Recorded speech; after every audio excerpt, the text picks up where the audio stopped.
a sua análise não pode ser só impostos. Se tivesse, né, eu estou pagando menos impostos, Não, lógico, ninguém quer pagar mais impostos.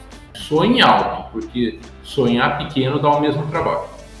Então, assim, se você vai sonhar alto, você quer que o seu negócio seja grande, seja reconhecido, independente de onde você estiver.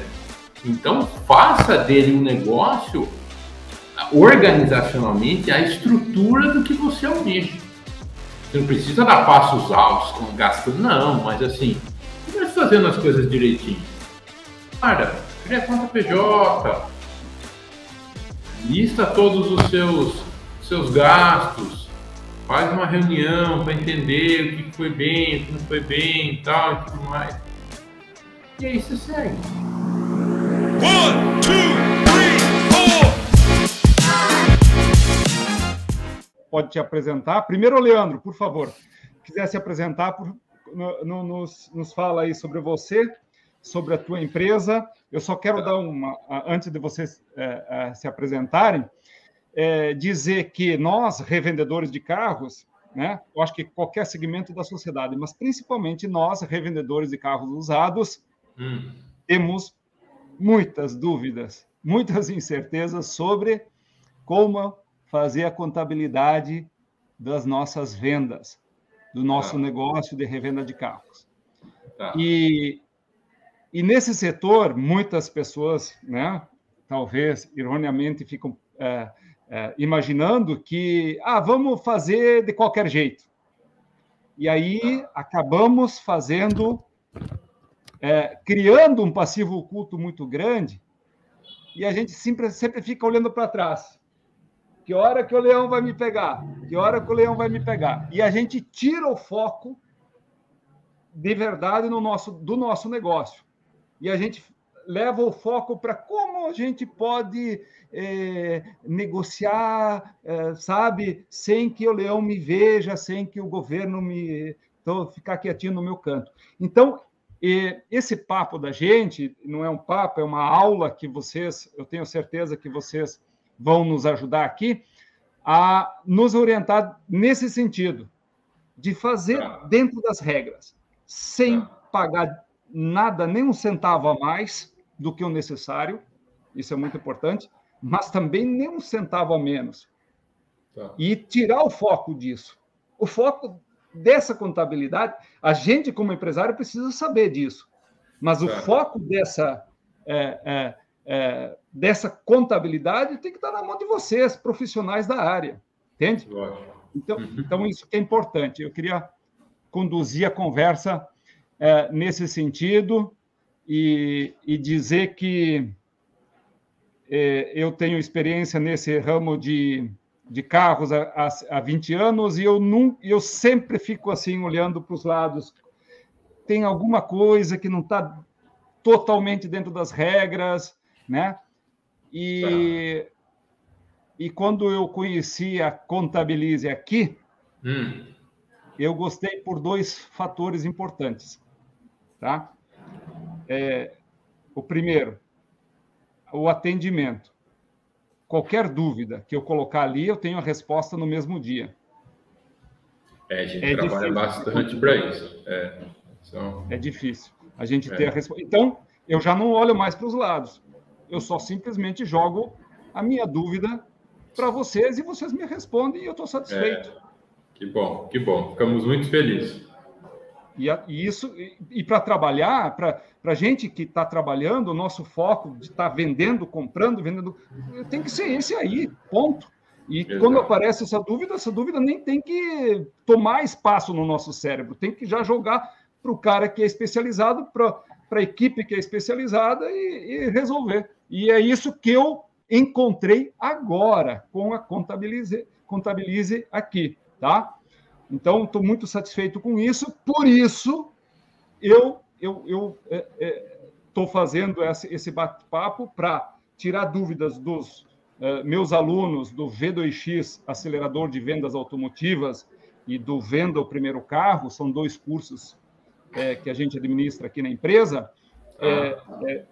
onde o V2X é um curso um pouco mais avançado para as pessoas que estão mais estabelecidas no mercado de carros e que querem progredir rápido.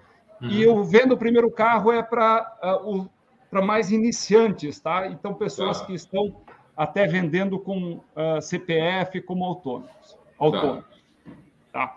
Então, dito isto, gostaria que o Leandro se apresentasse aí para nós, e depois a Mariane e o Ney também, e como é que é a equipe de vocês aí, e para que o pessoal fique conhecendo a equipe que eu trabalho com, entrego a minha contabilidade aí. Bom, meu nome é Leandro Bataginho, sou fundador do Contabilize Aqui. Eu trabalhei por mais de 10 anos a gente chama ela de Big Four, que são as grandes empresas de auditoria, né? Price, Ernst Young. Depois eu fui ser auditor interno, onde eu viajava bastante para fora, fazia mapeamento de processos. E daí eu decidi, em 2017, montar. Eu tirei férias um pouco antes, eu vim no escritório, mapeei o escritório nosso, e eu já estava com essa ideia de levar algo mais intuitivo e fácil e com melhor atendimento para vários clientes do Brasil, tá? E assim surgiu a Contabilize, né? Antes a gente já tinha um escritório físico há mais de 25 anos, então isso é bom falar, porque não é uma nova startup e tal, não, a gente já faz isso há muito tempo. O que a gente fez de diferente foi criar um meio de comunicação e trabalhar bem mais nessa parte de suporte que nem se comentou no início aí, para que o nosso cliente tenha a melhor experiência possível. E eu já gostaria de deixar uma fala aqui, que é para todo mundo refletir. O Ney vai falar depois, mas ele fala uma frase que ela é bem curta, mas ela é muito esclarecedora, que é assim: não existe jeito certo de fazer coisa errada. Não tem. Não existe jeito certo de fazer coisa errada. Tá? Essa é a primeira coisa. Então, é uma frase que todo mundo tem que refletir. Não adianta estar todo mundo engajado se você, que é um empreendedor, não está decidido a fazer a coisa certa. Então, esse é o primeiro passo. O segundo ponto que é muito importante, todo mundo tem que entender, é assim: a contabilidade, falando da contabilidade, ela é teoricamente simples. Por quê? Qual que é a regra? Qualquer valor monetário que transitar ou via caixa ou banco, você precisa de um documento para justificar aquela transação. Eu fui lá e comprei aqui, fui na padaria e comprei pão para os funcionários aqui da revenda de carro. Cara, você precisa de um documento para justificar aquela transação. Eu fiz uma venda, teve um comissionamento. Eu preciso de um documento para justificar essa transação. Se você tiver isso, tá? Se você tiver isso, dificilmente você vai ter que ficar olhando para o lado, ficar com essa preocupação. Como que a Contabilize ajuda com isso? Bom, o primeiro passo é você ter uma contabilidade em dia, que a gente fala, tá? A contabilidade, quando você vai no médico, a primeira coisa que o médico vai pedir para você são vários exames, o famoso check-up. Então, você vai fazer 1000 exames, vai entregar para ele, ele vai olhar os seus exames e vai falar assim: você está com um problema aqui. Na contabilidade, você tem um extrato gratuito, você não precisa nem plano de saúde para você tirar. Um exame, né? Chama-se extrato bancário. É com ele que a contabilidade usa para saber as movimentações que a sua empresa fez. E baseado nele, que ela solicita as documentações. Então, a gente precisa das documentações para fazer os lançamentos. E o resultante desse lançamento é o balancete, que na verdade ele é o retrato ele é o retrato. Então, imagine assim, você não tinha nada, hoje você fez tudo certo. Qual que é o seu prêmio? Então, assim, você tem um balancete fidedigno com a sua transação, que você consegue fazer análises nela e consegue ver onde que você está indo bem, aonde que você está indo mal. Tá? E é isso que a Contabilize tenta fazer. O Brasil é um país complexo. Tem um estudo que são criadas 88 mil leis por dia no Brasil. Então, sim, o Brasil é complexo. A questão de impostos é complexo. Se a gente começar a falar de impostos aqui, provavelmente a gente vai ficar 4, 5 horas falando e vão ficar dúvidas, porque são complexos. Apesar de ser chamado Simples Nacional, vocês vão ver que o Simples não é tão... né? Ele é complexo. Mas é isso que aí a iniciativa privada tenta criar soluções para facilitar a vida do cara, porque o foco do cara é vender carro, não é saber de fator R, não é saber se tem diferencial de alíquota. O foco do cara é vender carro.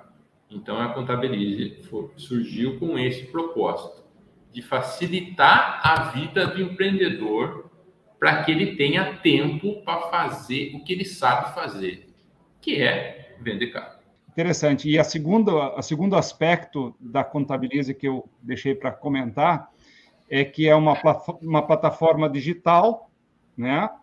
E que,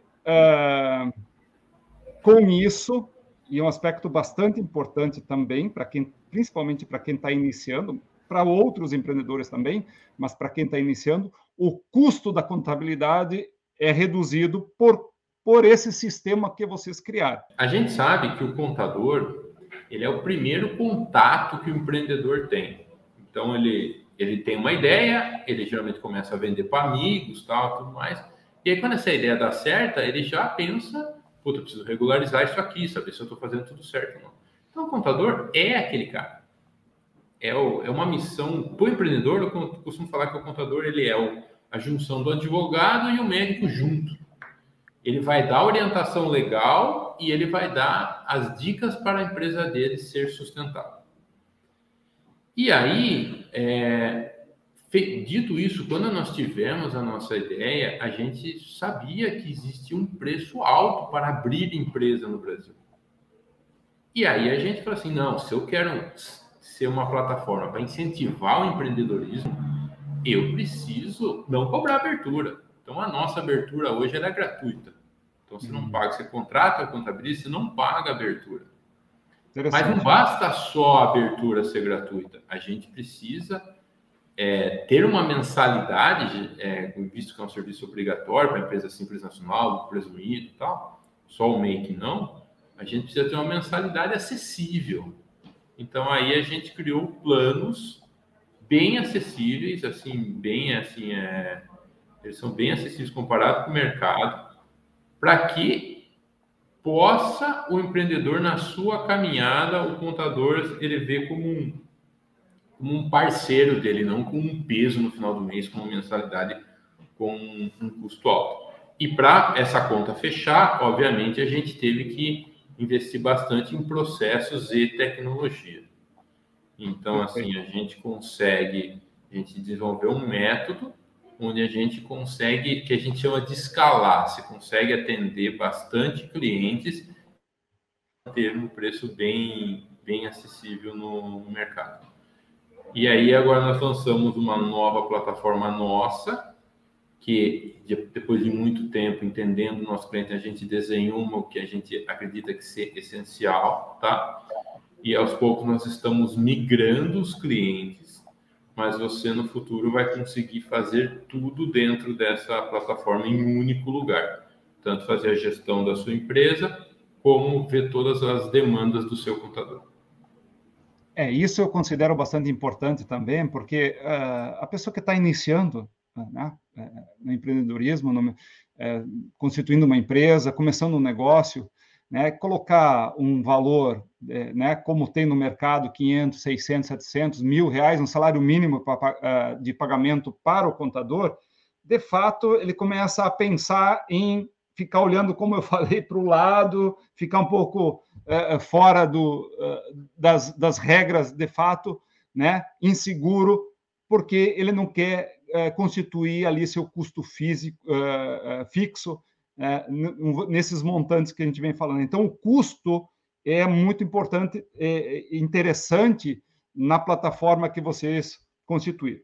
Mas antes de começar colocando ali as perguntas dos nossos alunos, eu queria que a Mariane se apresentasse e o Ney também, por favor. Tudo bem? Muito Tudo bem. tranquilo?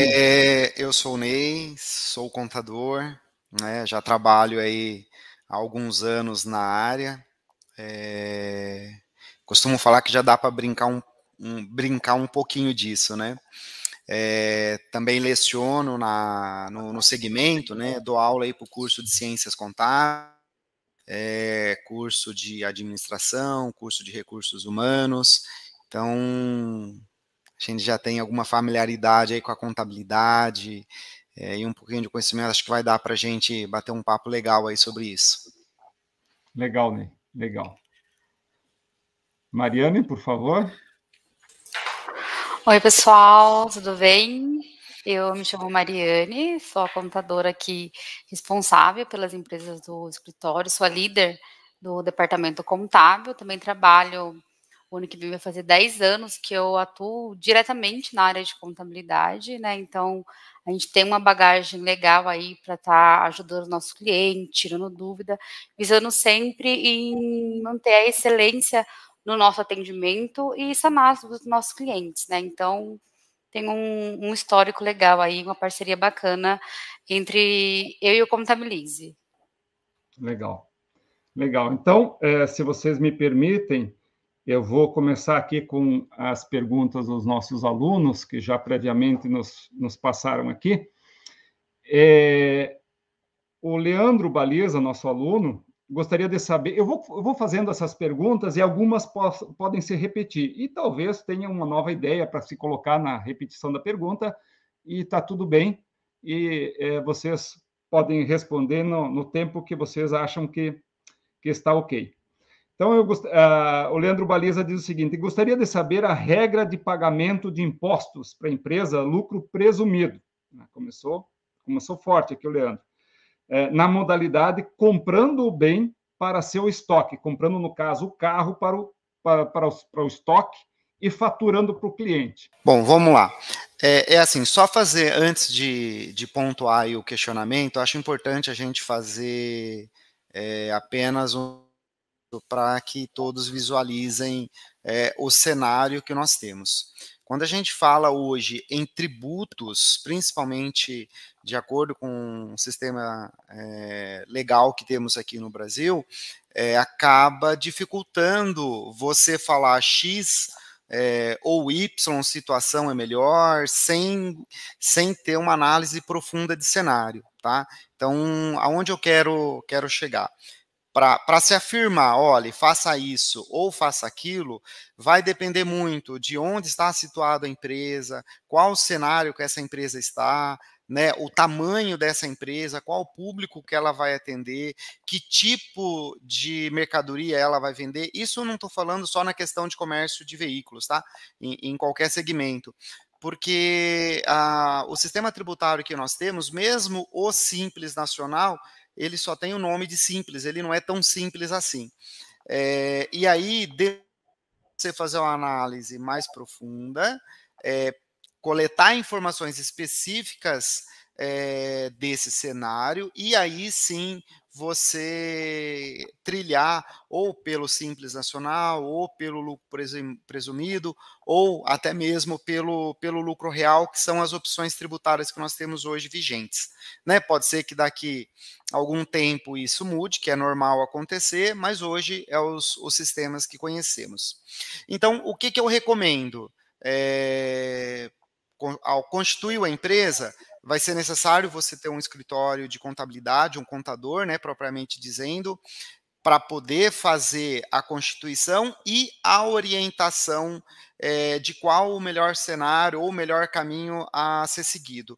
Então, primeiro passo, vai constituir o seu estabelecimento, né? Procura um profissional de contabilidade, troca uma ideia com ele, né? Pode ser aqui com a gente, pode ser aí da região, né, da cidade onde a pessoa está, senta com ele, explica o cenário, e aí esse contador ele vai fazer o quê? Fazer uma análise de qual cenário essa pessoa está pretendendo fazer, aonde ela vai atuar, de que forma que ela vai atuar, e outros detalhes, né, porque de repente, às vezes ele não vai poder ser simples nacional, de repente não vai poder ser lucro presumido, e aí você vai ter uma análise específica para você falar. Porque hoje, se você falar assim, qual a melhor tributação? A resposta que eu vou dar é, depende. Né? Não tem como nós afirmarmos, faça isso, faça aquilo, ou X situação que vai resolver. Não temos uma receita de bolo, tá? Essa é a verdade, né? A gente não tem uma receita de bolo. E aí é necessário, sim, fazer o levantamento, pegar essas informações, consiga ter o melhor cenário, o melhor caminho, e não pagar impostos desnecessários, porque hoje, não sei se tem conhecimento ou não, mas tudo é controlado, tá? Então, hoje, seja pelo CPF ou seja pelo CNPJ, hoje tudo é controle. E não tem mais como falar, eu vou fazer assim, assim, assado, para deixar de pagar imposto. Não dá mais, tem que fazer o correto. Né? Dentro daquilo que é o correto, que a legislação permite. Consigo reduzir impostos? Consigo. Aí legal, aí pode, não tem problema nenhum, porque você tem um amparo legal para que você reduza teu encargo tributário e você ainda tem aí um poder de barganha, ou fica com o lucro, né? Ou de repente dá um desconto para o cliente, você tem uma margem aí para negociar dentro da legalidade, né? Mas há necessidade para um profissional para que ele faça vamos falar assim, essa análise específica, tá? Aí o que vai acontecer? Hoje nós temos aí algumas situações que é possíveis, né? Quando eu faço a compra e a revenda de qualquer produto, e no caso aí, para quem vende carros, o produto, ele é o veículo, né?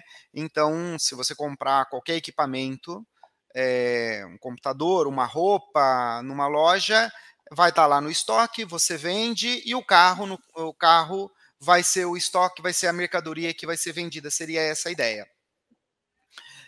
Se você comprar o veículo, né, para sua empresa, e você fazer a fatura desse veículo para o cliente, sim, vai ter impostos sobre essa operação, né? Porque você comprou o veículo, ele deu entrada na tua empresa, e na sequência você vai fazer a venda desse veículo, aí tem toda a documentação legal, né, para você documentar tudo isso, e os impostos.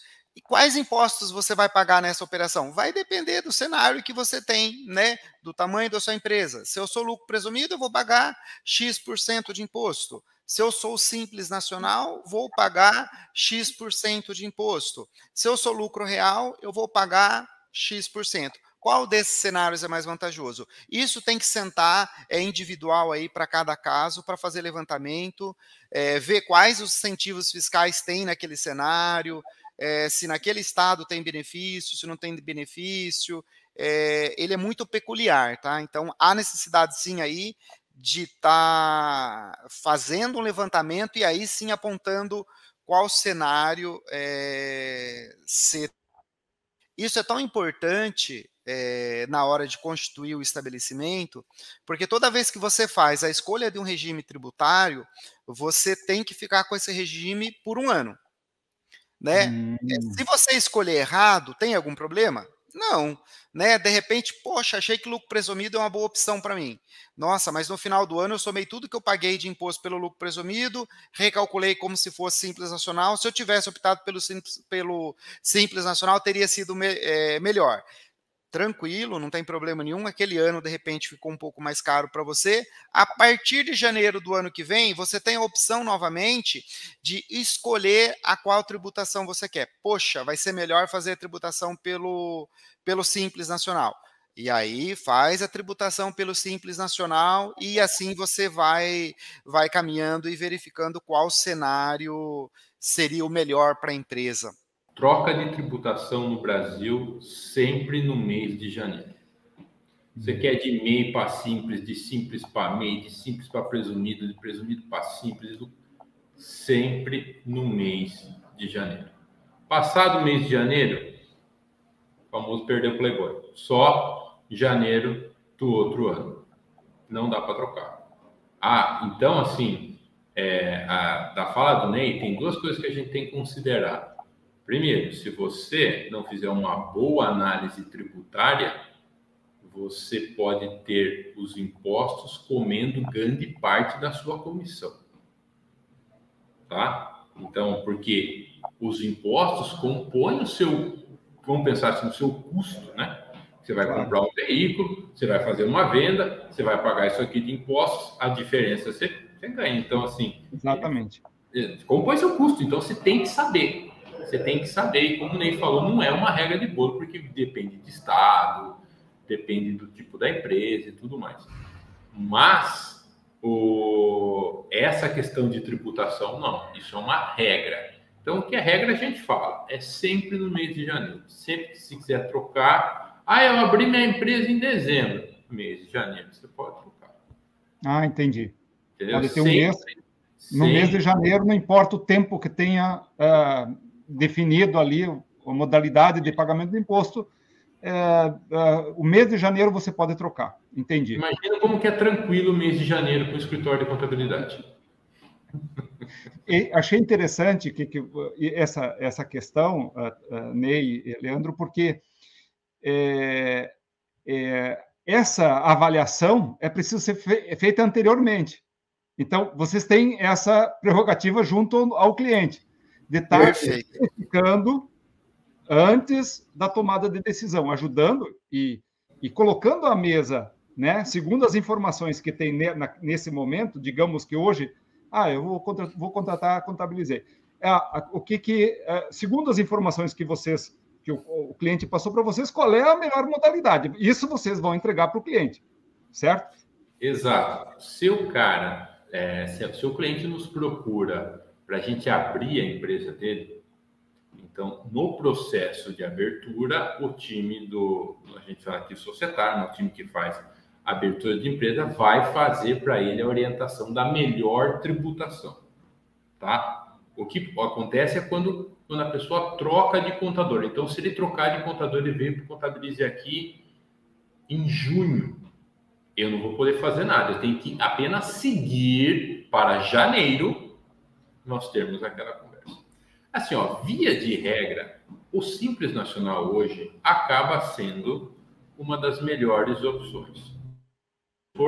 Tirando o MEI, né, que ele é bem limitado, né, porque ele tem a questão de 81 mil de faturamento, pode ter só um funcionário, e atividades específicas, tá? Mas o Simples Nacional, ele acaba sendo a atividade, vamos pensar assim, principal. É difícil uma atividade se não conseguir colocar no Simples, tá? Vocês vão fazer trabalho de fintech, banco, instituições financeiras, mas assim, é bem difícil, tá bom? O que acontece é que o Simples Nacional, ele funciona por anexos e por escalonamento de faturamento. Ou seja, o que eu estou querendo dizer? Então, assim, vamos supor uma empresa de serviços, ela começa com 6%, mas aí você vai aumentando até 180 mil.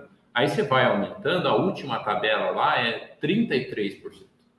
Então, se o lucro presumido, ele já é um percentual fixo, tá?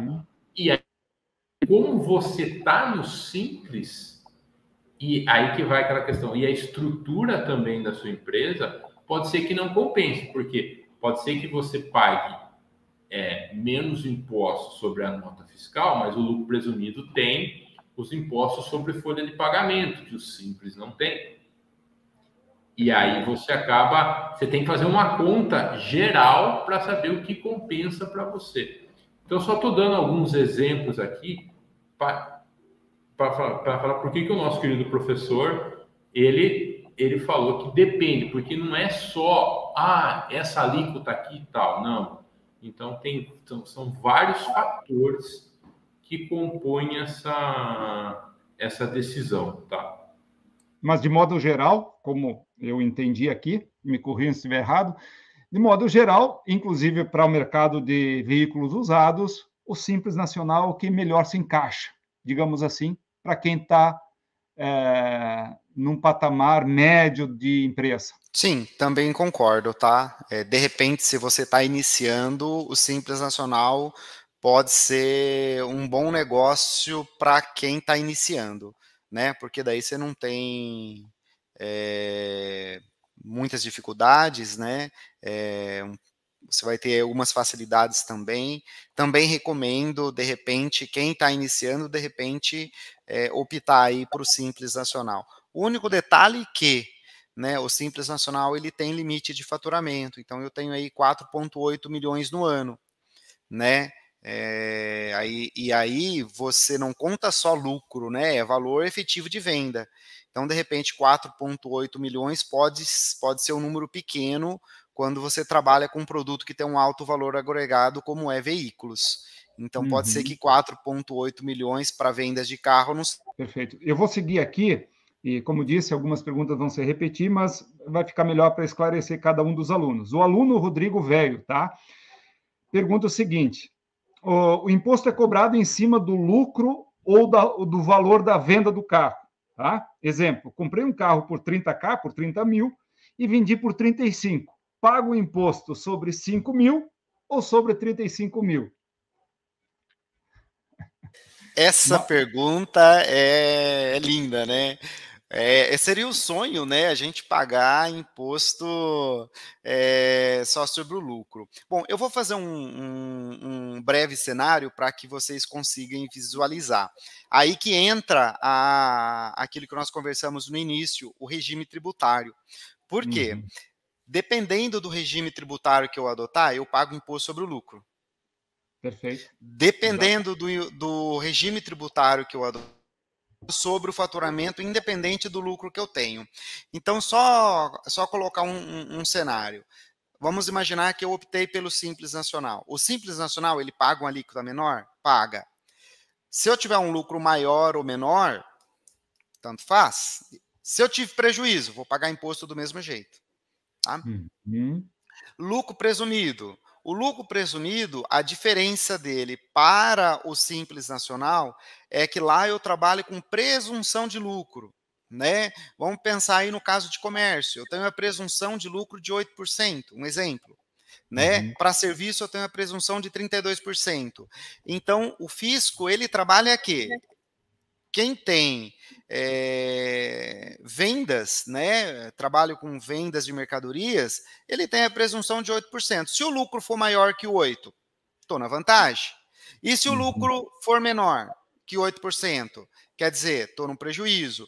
Então, só que no lucro presumido, somente o imposto de renda e a contribuição social, eles tratam dessa forma. O PIS e COFINS, não. Ele vai pegar o faturamento. Sobre o que eu vender, eu vou pagar PIS e COFINS. Então, é uma análise que tem que ser feita. Aí, o último modelo que a gente tem, que é o lucro real. O lucro real, ele entra nesse cenário perfeito aí, né? Ou seja, eu comprei lá por 20, vendi por 25 e pago imposto só sobre 5. O lucro real é mais ou menos isso que acontece numa linguagem bem simples. Não é bem dessa forma, né? Na prática, mas para que vocês entendam, é dessa forma que se faz. Aí o PIS e o COFINS, que são outros dois impostos que nós pagamos, né, no lucro real. Aí eu tenho crédito na compra e eu tenho os débitos na venda. Eu faço um menos outro e pago a diferença. Qual é o problema? É o percentual que eu tenho nesses impostos. No lucro presumido, só a título de curiosidade, eu tenho 0,65% de PIS e 3% de COFINS. Já no lucro real, eu tenho 1,65% no PIS e 7,6% no COFINS. Lógico que eu tenho direito de crédito, né, nas minhas compras. Então, tem que fazer um cálculo, né, com todas essas variáveis de cada regime para ver se compensa o lucro real. Então, de repente, o lucro real, eu pago só sobre o lucro? Pago. Mas, às vezes, o lucro que eu tenho, o imposto que eu vou pagar pelo lucro, mais os demais impostos que não são pelo lucro, somando tudo isso, ele é superior a, de repente, ao lucro presumido ou ao Simples Nacional, que eu não tenho essa vantagem de pagar sobre o lucro que eu pago sobre tudo. Então, aí tem que sentar e fazer o cálculo para ver se compensa, aí ver a margem de lucro. Desculpa cortar. O Simples Nacional paga sobre tudo, no caso, sobre os 35, perfeito, conforme o exemplo aqui. Exato. Ok. Perfeito. Lucro presumido também, porque daí ele tem uma alíquota pré-determinada de lucro, né? O lucro presumido basicamente seria essa ideia. Então, ele não vai levar em conta se você tem lucro prejuízo. Porque ele já tem um lucro pré-determinado, né? Então, ele a legislação hoje trata que o lucro presumido ele tem aí uma margem de 8% de lucro, independente se o lucro é maior ou menor, né? O lucro real não, o lucro real é realmente lucro efetivo.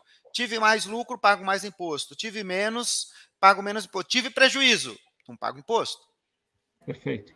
E, Roberto, é uma coisa que eu acho que facilita o entendimento dos seus alunos, é entender o nome das tributações e por que elas funcionam. Por que chama Simples Nacional? Porque a ideia do governo foi que você tinha simplificada. Então, por isso você tem uma alíquota chamada DAS. Entendeu? O lucro presumido, você presume o percentual da sua venda, que nem o Ney explicou. Entendeu? Mas você já tem vários impostos, tá bom? E o lucro real é quanto que foi o real lucro que a sua empresa teve. Só que você tem um método para você quantificar esse. Por isso que ele falou assim, eu vou tentar explicar de um jeito para vocês entenderem, mas não é que assim funciona na prática, porque você tem um método para você aplicar esse lucro real. Entendeu? Então, quando você chega nesse lucro real, que você calcula os seus impostos, entendeu? Mas você percebe que e olha que o cara é professor, mas assim, imagina você explicar isso para um empreendedor, ele fica assustado, ele fica assustado porque são muitos impostos, né? Muitos impostos. O que basicamente eu entendi é o seguinte, né? No lucro real, você paga, né, no exemplo de 30 para 35, você vai pagar o imposto sobre os 5 mil que lucrou aí, tá? No lucro real. Se tivesse tido prejuízo ou não lucrou nada, comprou por 30, vendeu por 30, não vai pagar nada. No lucro presumido, se você presumiu, no presumido é 8%, você comprou por 30, vendeu por 50, você vai pagar 8%. Comprou por 30, vendeu por 30, vai pagar os 8% igual. Tá? Basicamente, é isso que, assim, dá para eu resumir aqui o que eu entendi. Tá? Mas tem outro detalhe aí que complica um pouco, mas facilita quando a gente tem vocês aí que a gente joga a questão e vocês resolvem. Como eu disse, você tem que focar nós aqui temos que focar na venda e vocês, sim, explicar para nós temos que entender o básico de tudo, a linha dorsal, mas joga esses problemas de pagamento de impostos para vocês resolvem mensalmente isso para nós. Isso que é importante. Mas tem o detalhe de ser um produto, né, do carro comprado para o estoque, no nome da empresa, ou nome de pessoa física. Isso nas questões abaixo, nem quero que coloque aqui, mas para vocês que estão assistindo aí vão saber, vai ter essas respostas, né? Um produto comprado ou um produto consignado, que acontece também na venda de veículos. Tá? Mas seguindo aqui, a pergunta do aluno Eduardo Félix, tá? Vou já colocar duas perguntas. Olha, voltando aqui. Simples Nacional permite ou não a intermediação de veículos? E a segunda pergunta, Quando devo optar pelo Simples Nacional ou pelo presumido?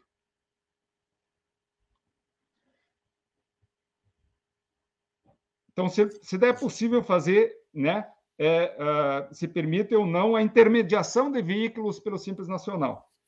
Bom, vamos lá. A questão de fazer a opção pelo Simples Nacional, ela é um tanto quanto complexo, que aí a gente não entra só no mérito da atividade, tá? Então, o que vai acontecer? Para mim saber se pode ser enquadrar no Simples Nacional, tem N situações, não só a questão do comércio. Então, assim, simplesmente uma comissão, vamos colocar assim, da venda do veículo, dependendo do KENAI que for abordado ou o KENAI que for escolhido, aí não há impedimento de ser simples. Agora, dependendo da atividade que for escolhida para fazer essa intermediação, pode ser que não seja permitido.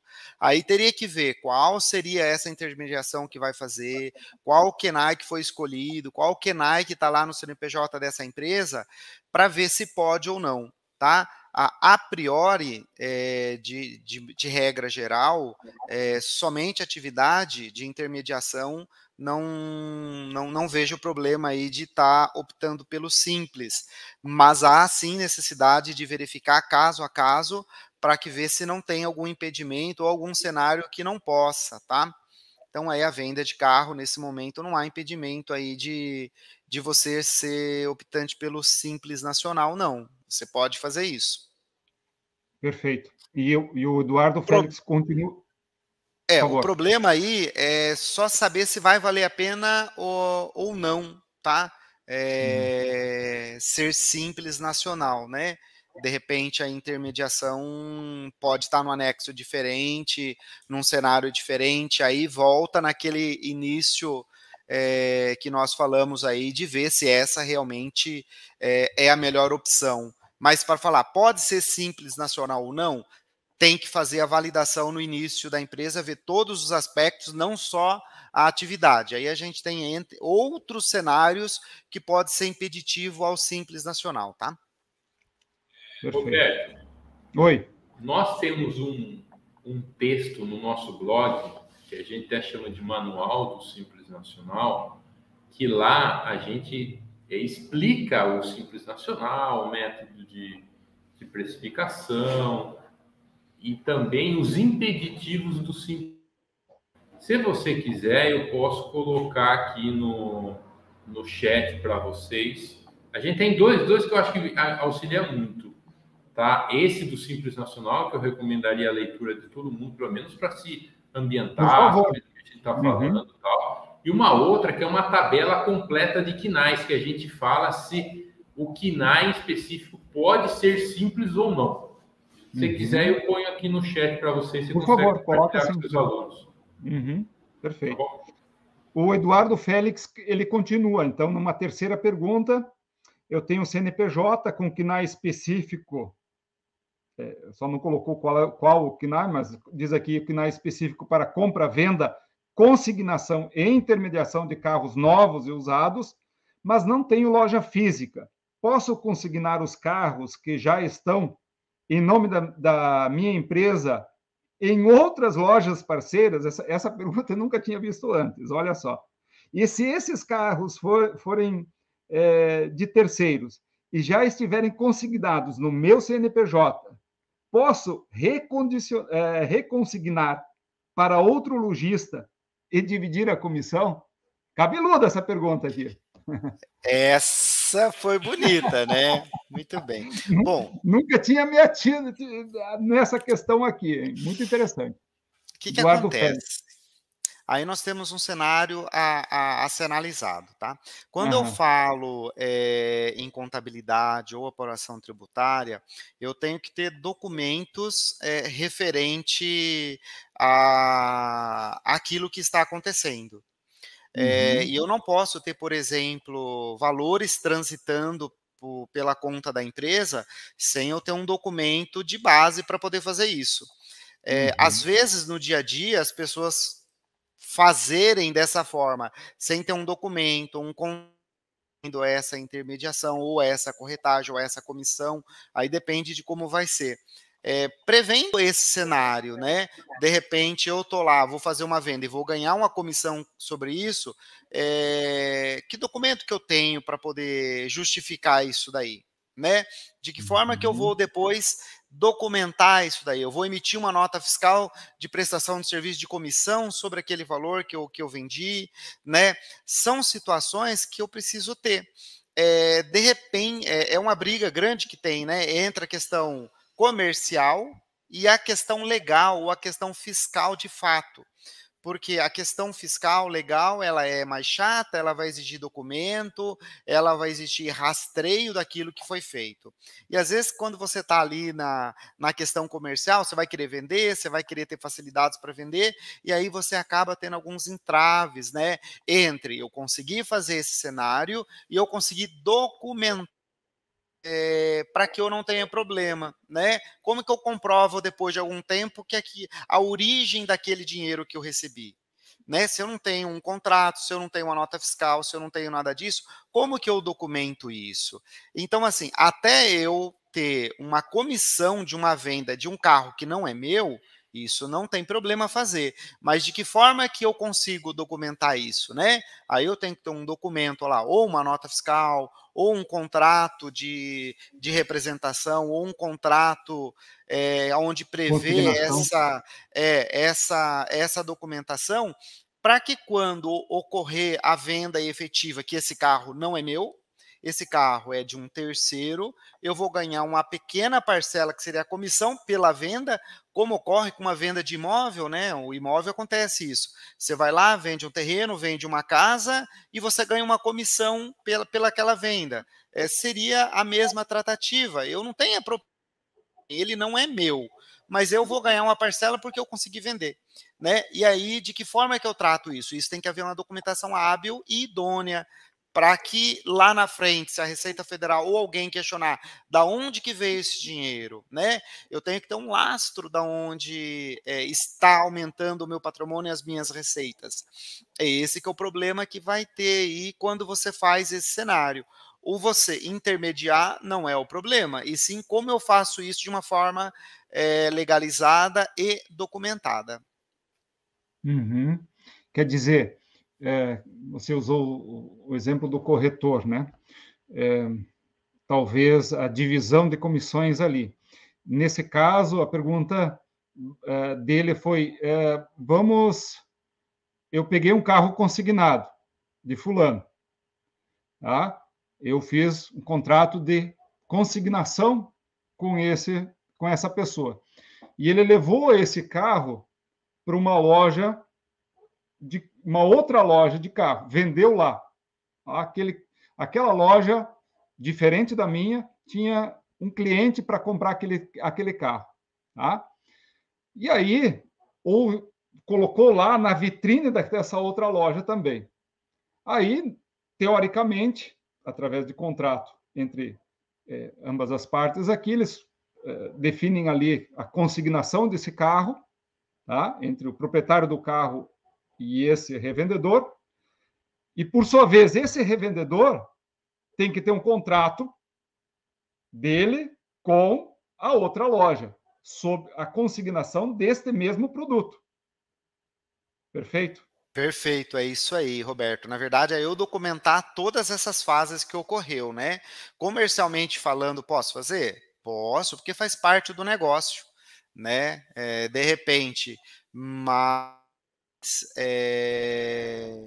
eu preciso documentar legalmente a quem cabe o quê, para que eu consiga registrar e documentar tudo isso, né?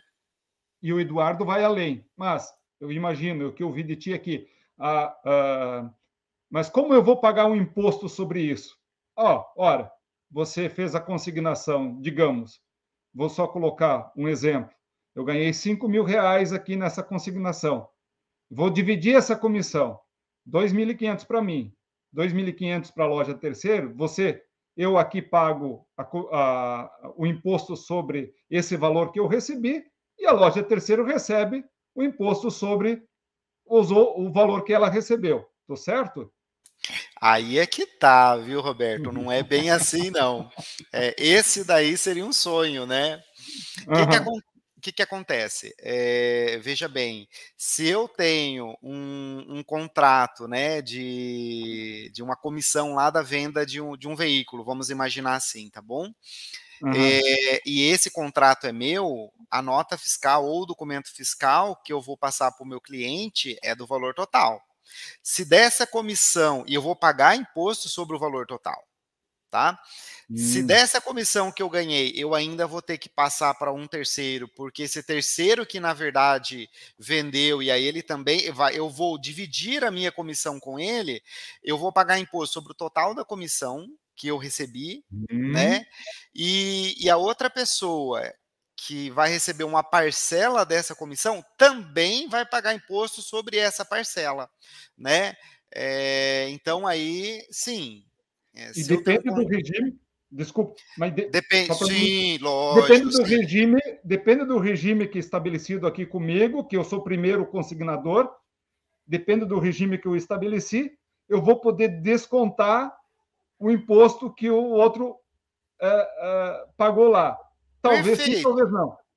Isso. Perfeito. De repente, vamos imaginar se eu sou lucro real. Um exemplo. Eu ganhei X valor de comissão. Aquela parte que eu destinei para um terceiro que eu paguei, ele vai ser deduzido como despesa. Então, sim, aí eu posso deduzir. Se for lucro simples nacional e lucro presumido, não vou poder. Não. Perfeito. Seria essa a ideia. Okay. Perfeito. Está esclarecido. Ficou claro na minha cabeça isso, certamente na cabeça do Eduardo também vai ficar claro isso e dos outros alunos. E o aluno Perfeito. Alex Nascimento. Só para esclarecer aí, lucro e despesa, né? Contabilmente falando, basicamente o lucro, quando a gente fala na contabilidade, é basicamente tudo que eu tenho de receitas, tá? Tudo que eu tenho de despesa. Então, nesse caso aí, vamos pensar a minha receita e a comissão que eu paguei para um terceiro para ele vender ou ele ter vendido a parcela, ela entra como despesa. Então, aí eu vou pagar imposto sobre o lucro. Ou seja, vamos imaginar que eu ganhei R$1.000 de comissão e eu paguei 300. Então, se fosse no lucro real, teoricamente, eu pagaria imposto sobre 700. Tá? E isso não se aplica no Simples Nacional e nem no lucro presumido, que é uma tratativa diferente. Perfeito, ficou muito claro. Isso aí é uma questão bastante complicada e que acontece nesse mercado de carros usados, tá?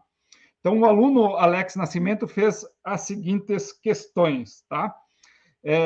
E colocou a questão dele aqui, mas é interessante que serve como exemplo. Então, no ano passado, eu vendi um carro meu para o meu irmão. Comprei outro, vendi para o meu cunhado. E esse ano comprei outro, todos no CPF. Com relação à transferência, fiz um esse mês, em breve vou fazer o do outro, e o carro que está comigo, né, que ele comprou outro, pretendo vender logo, tá? Para o fisco, faz diferença o ano que fiz a venda e o ano que fiz a transferência? Exemplo, no ano anterior, recebi o valor da venda de 2 veículos. E nesse ano, fiz a transferência dos veículos, desses 2 veículos. E no caso, que tenho mais de um para vender este ano. Então, ele está fazendo aqui, né, não sei se deu para entender aqui, a questão de que ele faz a compra agora e faz a transferência depois do carro. O que importa isso para o fisco? E até que ponto no CNPJ, né, começa a implicar em ter que pagar, de fato, os impostos, né, sobre compra e venda de carro. Bom, vamos lá. Aí eu acho que vale a pena a gente fazer um breve comentário entre divisão de pessoa física e divisão de pessoa jurídica, tá? Isso é extremamente importante. Quando eu falo no âmbito empresarial, eu jamais posso misturar pessoa física com pessoa jurídica, ok? Perfeito. Então, se for... faço um parênteses aqui, e isso fica bastante claro, para as pessoas, porque existe um mercado ali forte de pessoas revendendo carros sem CNPJ e no CPF. E essa é que é a questão dessas pessoas. Ah, estou infringindo, não estou pagando o imposto certo. Então, até que ponto e a que momento é preciso, de fato, tomar a iniciativa de ter o CNPJ? Então, nessas explicações aqui vai ficar claro, vai ficar mais claro para os alunos tomarem essa decisão. Exato. Então o que acontece? Eu não posso misturar pessoa física com pessoa jurídica, né? Movimentar dinheiro que é da pessoa física na pessoa jurídica ou vice-versa. Eu tenho que ter essa divisão aí muito bem desenhada nas minhas atividades. Isso vale principalmente quando eu já tenho uma empresa constituída e de repente eu movimente valores na pessoa física, tá? Você não pode fazer esse tipo de situação, senão vai ter problema, tá? Bom, na pessoa física é totalmente diferente da pessoa jurídica. A pessoa, eu faço valor de custo menos valor de venda, que a gente chama de ganho de capital, né? Ele é tributado na declaração de ajuste anual, e aí eu faço o ganho de capital. 15% sobre a diferença, né? A não ser que seja de valores muito altos, mas de praxe aí eu trabalho com alíquota de 15% se eu tive ganho, tá? O detalhe é o quê? Eu não tenho necessariamente um número de veículos ou um número de situações que eu faça na pessoa física que caracterize uma atividade comercial. Por que eu estou falando isso e frisando? Toda vez que eu tenho caracterizado uma atividade comercial, eu sou obrigado a constituir uma empresa. Tá? Então, eu começo a vender mercadorias, eu tenho atividade comercial, eu tenho que constituir isso é obrigatório por legislação. É lógico que às vezes a gente tem algumas situações como serviços, que aí a gente pode fazer na pessoa física como autônomo, mas aí a gente está falando de serviço e não de comércio, tá? Então, se eu começo a fazer comércio, né? O comércio é obrigatório constituir uma empresa, não existe meio termo. Serviço não, né? Por exemplo, eu posso ser um dentista, um médico, um advogado, e eu não preciso necessariamente constituir uma pessoa jurídica para isso. De repente pode ser vantajoso, eu pago menos imposto, né? Do que na pessoa física. Então eu posso trabalhar como autônomo prestador de serviço. Comércio não tem essa possibilidade. Então eu faço comércio, né? E aí eu sou obrigado a constituir a empresa. Mas, poxa, Ney, como que eu caracterizo comércio de veículos? Porque eu posso ter o veículo de pessoa física e, de repente, eu queira vender. Isso é normal, acontece com todo mundo, né? Então, eu comprei lá um veículo, não gostei do veículo, vou vender e comprar um outro, né? Se eu comprei por 30, vendi por 35, vou ter ganho de capital. Ou comprei por 50, vendi por 55, vou ter ganho de capital. É devido pagar imposto? Sim, tenho que pagar imposto porque eu ganhei sobre isso. Mas é um carro para uso particular meu. Isso é normal acontecer e não tem problema. Diferente de quando eu começo a fazer comércio de veículos, aonde é uma atividade empresarial e sou obrigado a constituir empresa, né? Agora você vai falar assim, putz, Ney, mas nesse ano aqui aconteceu de eu comprar 3, 4 carros e vendi. Pode acontecer? Pode. De repente você não curtiu do carro, não gostou, e você comprou 3 carros no ano, vendeu os 4 carros e está tudo certo, né? É uma questão aí de interpretação. Se vier uma fiscalização, não, realmente eu comprei para mim, vendi os carros e está tudo certo. Mas, de repente, eu começo a comprar e vender carro de uma forma com maior volume, com certeza eu posso ser questionado e posso ter problema futuramente, porque quando eu faço comércio de veículos, eu tenho que ter uma empresa constituída. Perfeito, perfeito. Aqui ele segue o aluno Alex Nascimento, né? Então, quantos veículos, qual o valor máximo que podemos revender por ano no CPF sem incorrer em falhas com o fisco? Então, segundo como você bem explicou aqui, Ney, uma vez que é comércio, CNPJ. Então, qualquer valor, se você está fazendo e como comércio, não seria possível, tá? Mas tem um limite máximo, que eu acredito que é R$35 mil, no caso de, como você falou, eu comprei vários carros no ano, vendi os carros para uso próprio e tal, e é preciso pagar, mesmo sendo para uso próprio, o ganho de capital. Se eu comprei por 30 e vendi por 35, eu tenho que pagar o ganho de capital. Mas, se por mês ficar abaixo dos R$35 mil, aí não preciso pagar o ganho de capital. Tá certo isso, né? Tá certo, Roberto, é isso mesmo. Não só para carro, tá? Isso daí vale para qualquer bem. Então, se tem não importa terreno, a quantidade.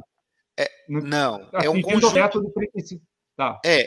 Na verdade, assim, é um conjunto de bens vendidos dentro do mês, né? Então, vamos imaginar que você vendeu um terreno e um carro, e os dois caiu no mesmo mês. Você vai somar os valores dos dois. Se os dois ultrapassar os 35 mil, você tem que apurar ganho de capital.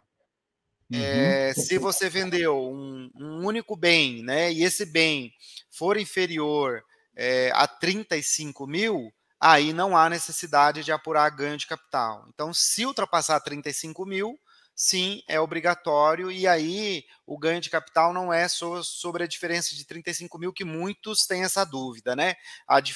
O ganho, ele é calculado sobre o valor total, né? É o ganho da diferença. Então, vamos imaginar aí, eu comprei por 20, vendi por 25, ganhei 5 nesse caso, e só essa operação no mês. Não tenho que pagar imposto sobre ganho de capital, tá?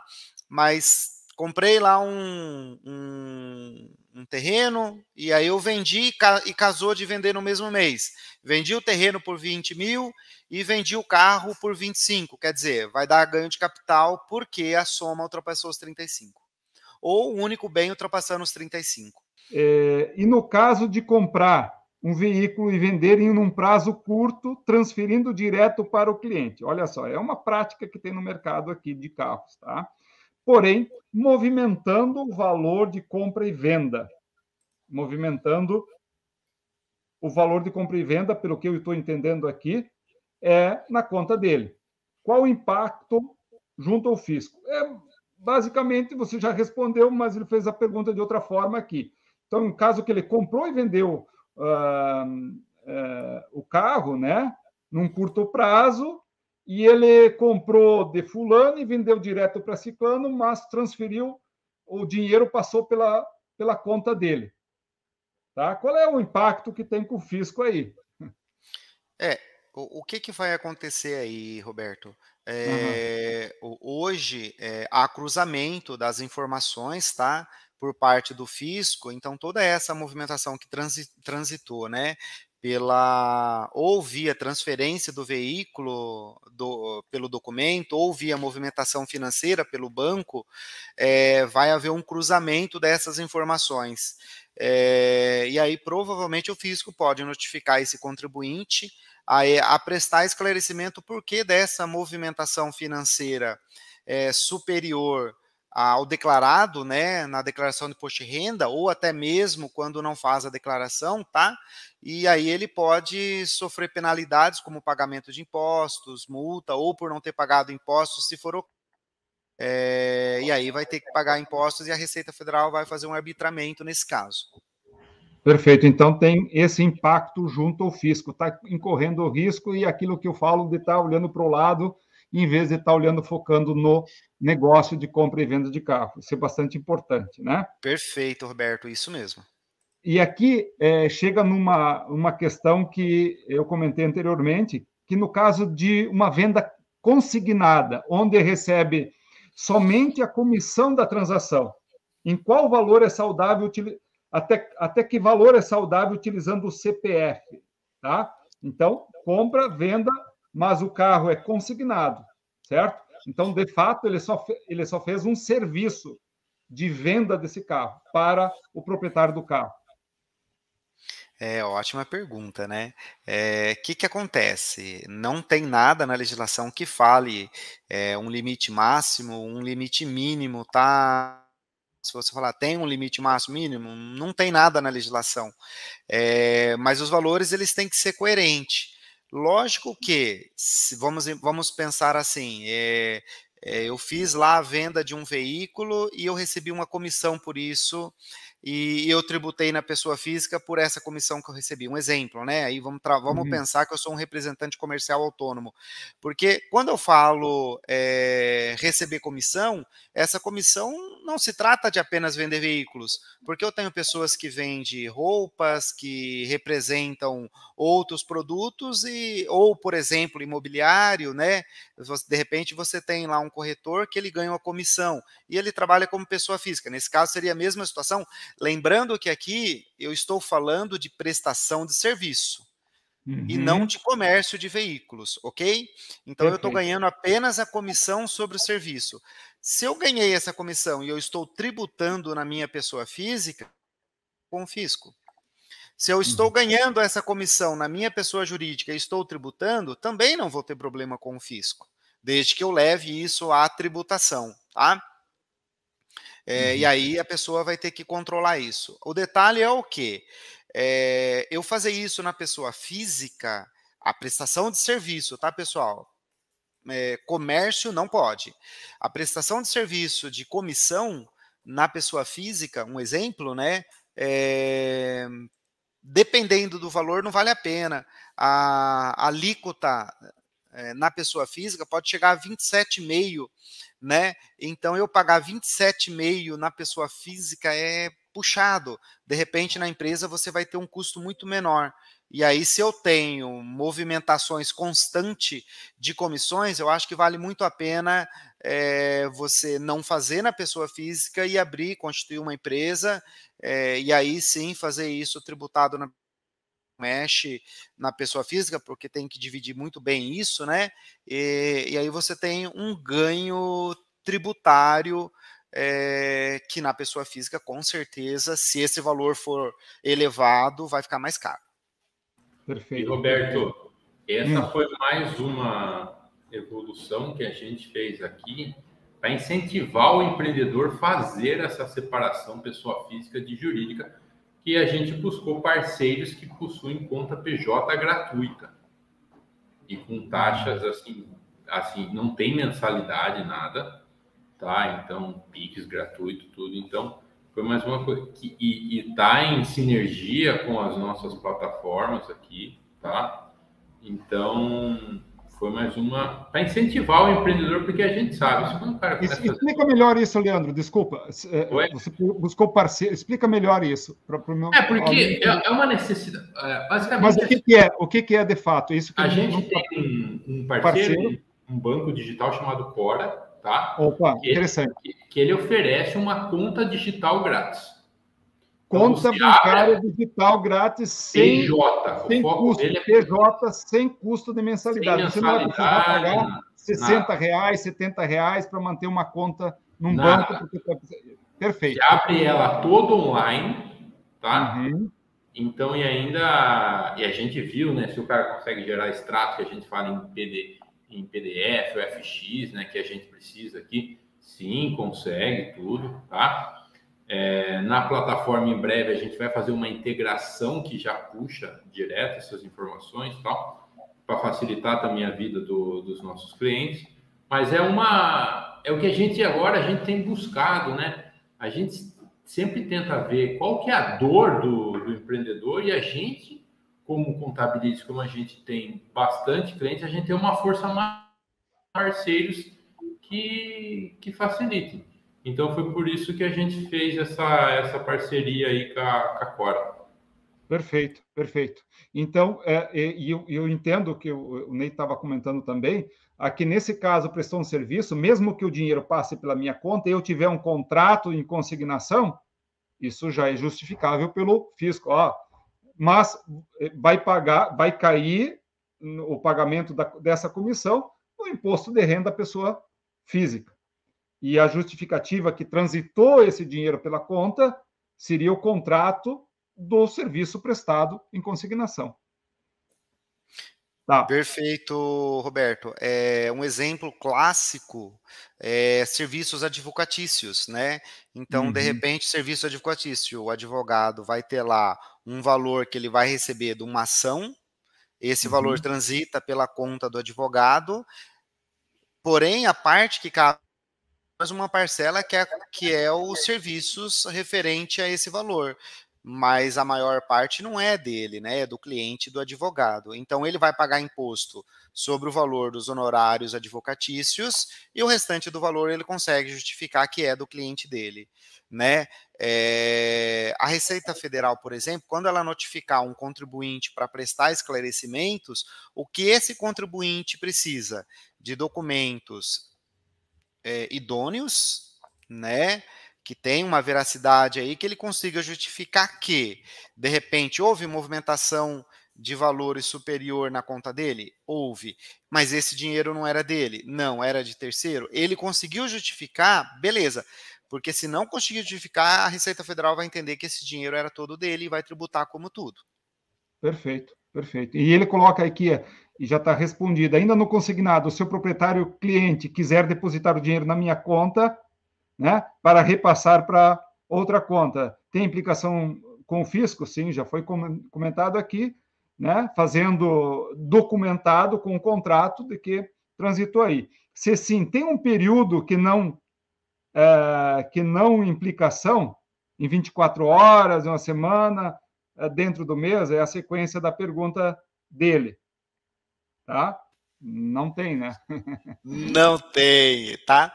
Na verdade é assim, ó, de praxe, 5 anos, o fisco pode solicitar esclarecimento para qualquer contribuinte, seja pessoa física ou pessoa jurídica, para ele prestar esclarecimento dos valores recebidos. Então, dentro de 5 anos não houve cobrança, provavelmente não vai ter problema, tá? Mas se houver uma discrepância, aí é 5 anos o prazo que a Receita Federal tem para notificar o contribuinte, seja pessoa física ou pessoa jurídica. Aqui tem algumas perguntas que se repetem, mas aqui tem uma bem interessante aqui. Quando tenho lucro, preciso recolher impostos, qual o caminho para fazer esse recolhimento? Aí depende, tá? Se for pessoa física, eu tenho que fazer uma apuração do ganho de capital. Existe um programinha chamado Carnê-Leão, e aí você faz a apuração nesse programinha e já vai dar os valores a pagar. Se for na pessoa jurídica, quem tem que fazer isso é o escritório de contabilidade. Aí ele vai pedir todas as documentações e aí vai estar fazendo as apurações dos impostos e tudo mais para fazer o efetivo recolhimento, né? Mas tanto na pessoa jurídica ou na pessoa física é devido o pagamento, tá? Tem uma outra questão aqui bastante interessante, que é bastante simples, já foi respondida, mas eu gosto, vai ser interessante frisar, porque é uma dor constante aqui na turma, tá? Em suma, até onde conseguimos ir sem abrir empresa? Eu acho que aí é mais uma questão até administrativa. Porque o que vai acontecer? A partir do momento que você começa a ter uma movimentação muito grande na sua pessoa física, você vai ter muitas dificuldades para conseguir fazer isso, tá? Vamos dizer assim, automaticamente você vai ter situações, né, dificuldades para transitar esses valores na pessoa física, e você vai constituir uma pessoa jurídica até para que você tenha mais facilidades. Mas não tem um valor, falar X valor, Y valor, não temos. Olha, assim, R$1.000 já é um valor que de repente começa pensar em abrir uma pessoa jurídica, isso para prestação de serviços, tá? Porque daí você já começa a entrar na tributação de 27,5%, né? De imposto de renda. Então, de repente, não vai valer a pena financeiramente a questão tributária. começou a ter uns valores mais altos de recebíveis, compensa fazer uma análise aí e verificar a possibilidade de uma pessoa jurídica. Perfeito. Aí eu acho que vale a pena, Roberto, como sugestão, se essa pessoa estiver nessa situação, entrar em contato, tá, com o escritório de contabilidade, com o contador, com a gente aqui, e solicitar uma análise, né? Se não compensa constituir a empresa, se não compensa, qual é o cenário que ela tem, né? Uhum. É bom deixar claro aqui que eu vou deixar nos comentários o link que dá acesso direto a vocês, que para vocês possam esclarecer as dúvidas e o que for de interessante para os nossos alunos e as pessoas que estão vendo esse conteúdo. Roberto, eu acho que uma coisa interessante também o pessoal entender que a sua análise não pode ser só impostos. Tá? Então, eu pago na pessoa física, eu vou lá e pago isso, mas assim, que acontece que na pessoa física você está sozinho. Você está você está petecando a bola e levando uma prancheta com um copo de cerveja na mão. Então, você está fazendo tudo sozinho. Então, aí você pode estar fazendo errado, você pode estar deixando de reconhecer, você está misturando pessoa física com pessoa jurídica, provavelmente você não vai estar avaliando se a sua empresa está dando lucro, não está dando, você não vai estar avaliando a margem de cada venda, aí você não consegue fazer uma inteligência por trás, eu vendo mais, a margem é maior, aquele carro é menor, aquele público que você tem. Então, se mistura tudo. E aí, a única cabeça que você fica, que é uma mentalidade que a gente briga diariamente aqui no Contabilize, eu estou pagando menos impostos. Então, como se o cara tivesse, né, eu estou pagando menos impostos, Não, lógico, ninguém quer pagar mais impostos, né? Lógico. Mas você tem que enxergar... Bom, é o seguinte, né? Tem uma frase assim, sonhe alto, porque sonhar pequeno dá o mesmo trabalho. Então, assim, se você vai sonhar alto, você quer que o seu negócio seja grande, seja reconhecido, independente de onde você estiver. Então, faça dele um negócio organizacionalmente a estrutura do que você almeja. Você não precisa dar passos altos, gastando, não, mas assim, comece fazendo as coisas direitinho. Cara, cria conta PJ, lista todos os seus gastos, faz uma reunião para entender o que foi bem, o que não foi bem e tal e tudo mais. E aí você segue. Eu quero colocar aí a dor, né? Onde pega. Por que não fazer assim, do jeito que você está falando, Leandro? Né? Então, a principal coisa... não, eu vou criar um custo fixo mensal que eu ainda estou testando esse mercado, não sei se eu entro para valer, se eu vou colocando os pés nessas pedras devagar ou não. Mas isso eu quero colocar aqui, que no caso de custos elevados. Nesse caso, eu não estou aqui fazendo propaganda nem nada, mas nesse caso, o legal desse jeito de fazer contabilidade reduz em muito o custo mensal, custo fixo mensal. Então, vale muito a pena, né? Vale muito a pena a gente constituir um contador e fazer as coisas legais. Eu digo sempre, eu repito muito com os meus alunos aí, né? Quem vende errado ou paga mal, paga duas vezes, né? E não só isso, é você estar vendendo com o foco em outro local, né? Focado naquilo que você está deixando de fazer. Não, você vai ter que ter o foco ali no teu negócio de fato e ponto. Esquece o resto, não polui a tua cabeça com coisas que, né? E por isso que nós estamos aqui esclarecendo. Mas eu quero chegar no final do nosso bate-papo por essa vez, para não ficar muito longo. Só tem umas questões aqui do nosso aluno Douglas Menezes, e algumas também são repetidas, mas tem outras interessantes. Então, ele coloca aqui qual seria o caminho mais correto para nós, revendedores, iniciarmos um negócio com CPF, até quando é possível manter dessa maneira. Já foi respondida muito bem aqui pelo Ney e pelo Leandro, que o negócio de compra e venda de carro já começa com o CNPJ. Eu posso acrescentar, da minha parte, você quer fazer a tua primeira venda, né? Entender esse mercado, conhecer como nós colocamos ali no Venda o Primeiro Carro, como funciona, fazer a sua primeira venda sem constituir CNPJ, ok, porque também você está dentro legalizado, por exemplo, se você fizer com consignação, porque você vai pagar esse imposto, né? Você está totalmente legalizado, porque vai fazer um contrato de compra, de consignação com o proprietário do carro, vai revender esse carro e o imposto sobre o lucro você vai pagar no teu imposto de renda, quando você fizer o imposto de renda, tá? Quais as recomendações que não devemos fazer para ter... Quais as recomendações? O que não devemos fazer para ter problema, qualquer problema, tá? Mas aqui eu emendo outra pergunta junto e depois só tem mais uma pergunta do Douglas para finalizarmos, tá? Uma MEI ou uma ME do Simples Nacional atende os requisitos para ser um revendedor de veículos? Acho que mais ou menos já foi respondida, mas a questão da MEI aqui colocada. Muito bem, Roberto. Bom, aí nós temos algumas situações a ser analisadas. Vamos colocar aí primeiro a questão do MEI. O MEI, ele foi basicamente instituído para atender, por exemplo, aquelas atividades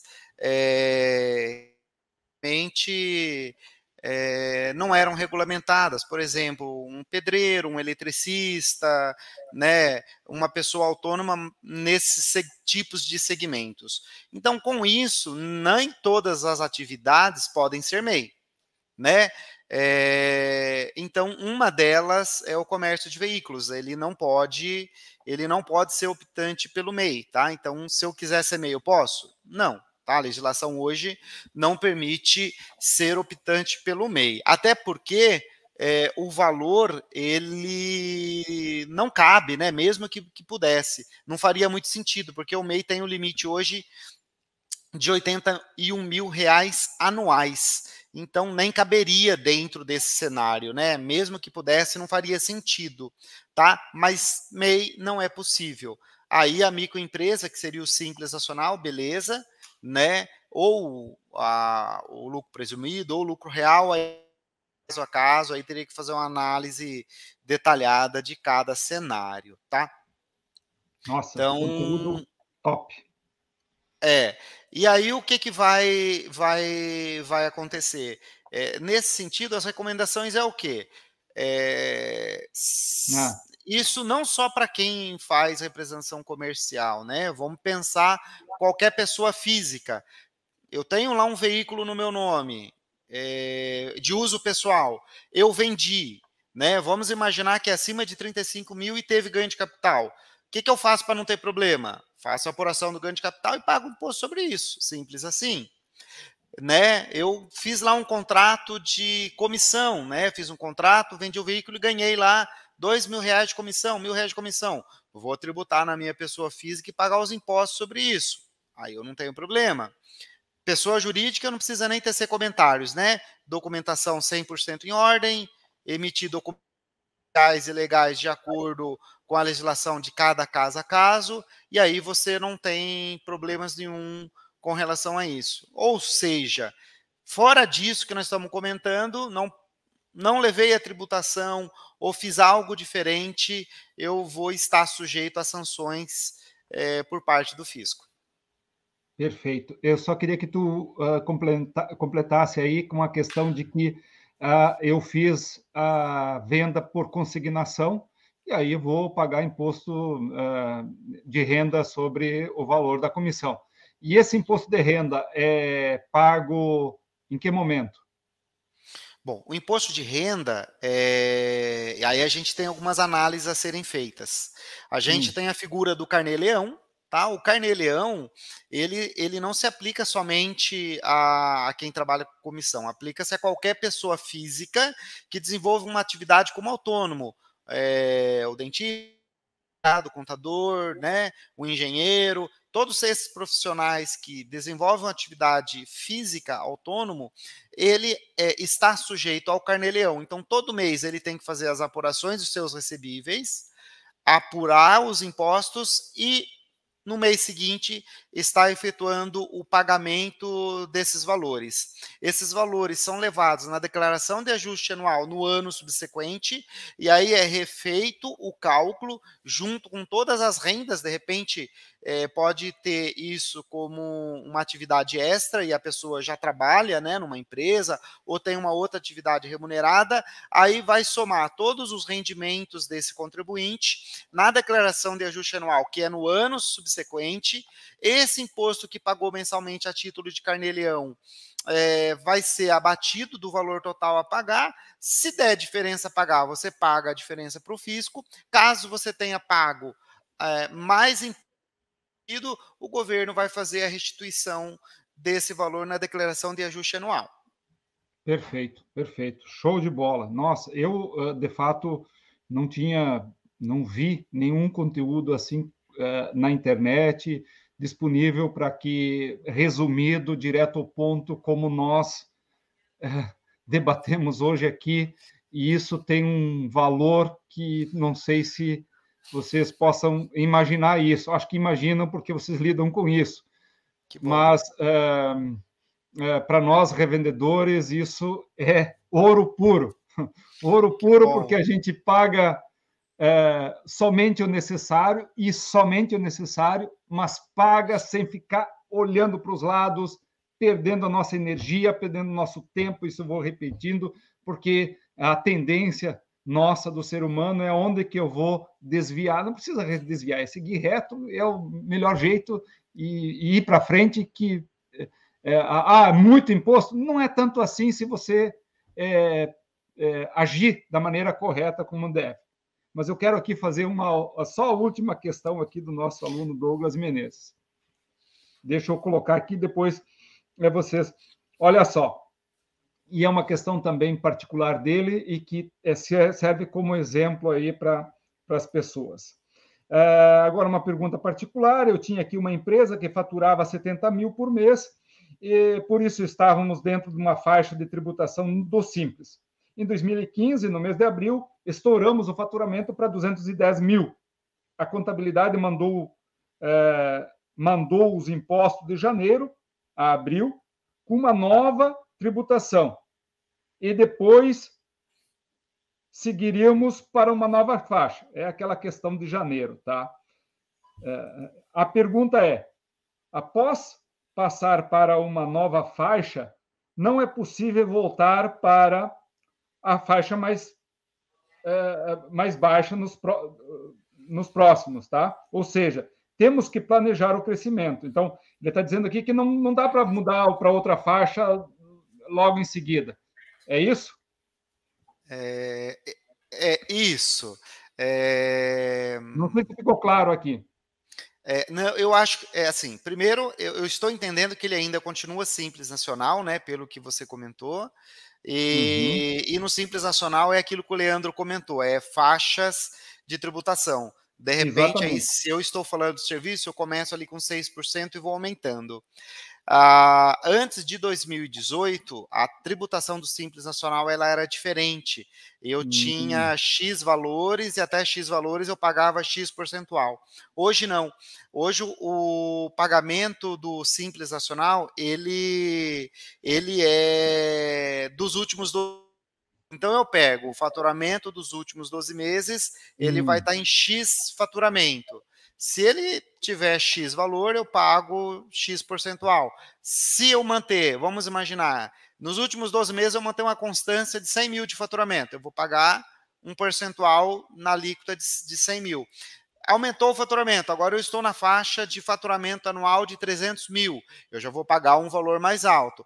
Para diminuir essa alíquota, só se diminuir o faturamento. Né? A gente costuma brincar aqui, eu e o Leandro, que estoure, né? Que aumente esse valor, porque quanto maior for essa faixa, significa que está vendendo mais. Então, a gente costuma falar que quanto maior o imposto a pagar, melhor é porque tua empresa está ficando maior. Isso é um bom cenário.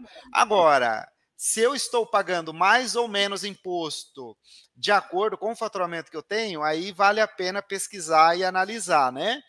Se eu já estou no melhor cenário, estou possível dentro da lei, e aumentando o meu faturamento, isso é um ótimo cenário, né? Só tem que, né, aproveitar aí a situação. Entendi. Então ele vai fechar o ano e aí vai ver segundo o faturamento, não importa o mensal ou anual, que ele vai estar inserido ali. No ano seguinte, se aumentar, vai para a próxima faixa, e se diminuir, vai para a faixa anterior. Então, anualmente é que fecha a contabilidade aí e vai enquadrar a empresa dele. E pode transitar nessas faixas de faturamento, é isso? Não, Roberto, para você fazer a conta, você pega os últimos 12 meses anteriores à competência que você está calculando. Entendeu? Então, por isso que você pode mudar de faixa, porque você sempre vai pegar os últimos 12 meses. Perfeito. Sempre não é anual, é sempre os últimos 12 meses da competência. O cálculo é feito, mas aí pode transitar nessas camadas aí. Pode transitar. Mas se você sempre for aumentando, você tende aumentando faixa. Agora, você tem, um mês eu vendi 50 mil, outro mês eu não vendi nada. Então, sabe, você pode, nessa conta aí dos últimos 12 meses, você pode mudar de faixa. Tanto para cima como para baixo, ok. E geralmente, quando a gente manda o imposto e muda para baixo, o cliente não fala nada, mas quando sobe de faixa... Que deveria ser o contrário, né? É o contrário, o cara fica bravo. Nesse caso, Roberto, se eu diminuir de faixa, significa que o meu faturamento está diminuindo. Então, aí, teoricamente, né? Quanto maior for a faixa, melhor é o cenário da empresa, tá? Com certeza, perfeito. Show de bola. Nós estamos aqui há 1 hora e passamos de 1h30 de puro conteúdo, como eu falei, valiosíssimo, né? A pior coisa do empresário é estar com detalhes na cabeça, pensando 1 milhão de coisas e se travando, colocando barreiras para si, né? Porque, por exemplo, aquilo que nós estávamos comentando aqui, vou mudar de faixa, vou dar uma seguradinha, não vou... Mas, cara, o empresário tem que pensar, tocar a empresa dele e colocar a contabilidade, entender isso, por isso que nós estamos aqui, entender o dorso, entender o que se passa, como fazer, mas com acompanhamento de um profissional, no caso, uma equipe de profissional como é de vocês. Eu quero agradecer muito, muito mesmo, Leandro, Ney, Mariane, por terem estado aqui, e gostaria que vocês se despedissem, colocassem alguma coisa que vocês gostariam de colocar ainda para o final. Muito obrigado pelo convite.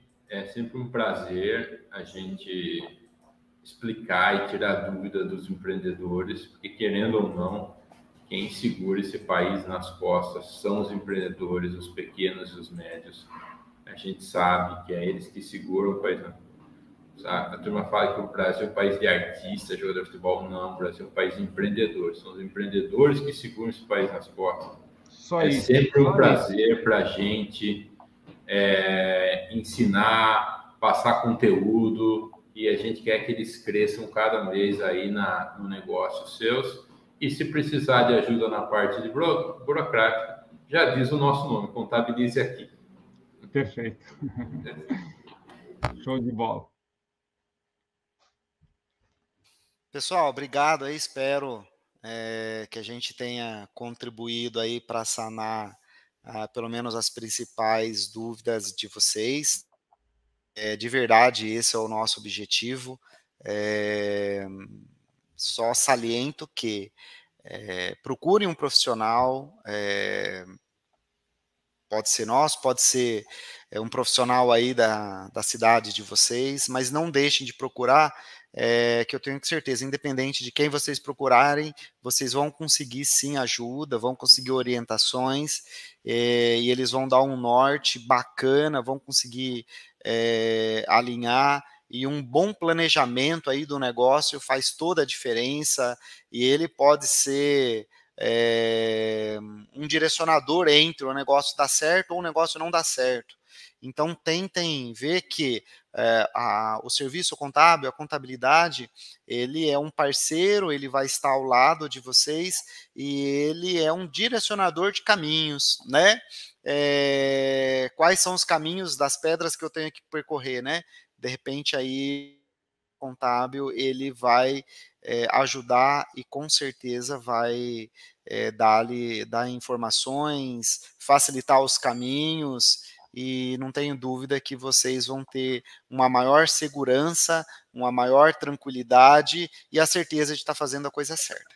E eu quero agradecer mais uma vez vocês, a disponibilidade de estar aqui passando todas essas informações, Leandro, Ney e Mariane.